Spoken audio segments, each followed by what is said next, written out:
మన బలం ఏంటో తెలుసా? ఒకటి, మనం నిబంధన ప్రజలం. ఏ ప్రజలం అండి?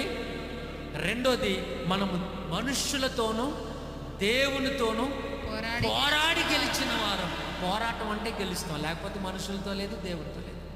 పోరాటం లేనివాడికి ఏమి, ప్రార్థన లేనివాడికి ఏ విజయం ఉండదు. వింటున్నారా? నువ్వు ప్రార్థిస్తే మనుషులతోనే కాదు, దేవుడితో కూడా జయించే శక్తి దేవుడు నీకు ఇస్తాడు. నువ్వు మోకరిస్తే దేవుని కార్యాలు జరుగుతాయి.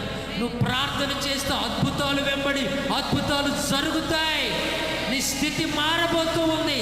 దుష్టుడు నీ ఎదుటి నుండి వెళ్ళిపోతాడంతే, సిగ్గుపడిపోతాడు సాతాను. ఆమేన్. పోరాటం లేకపోతే ఏమీ లేదు. ఈ మధ్య ఒక భక్తుడు మంచి పాట రాశాడు. పోరాటం దేవునిదైతే నీకేలారాటం,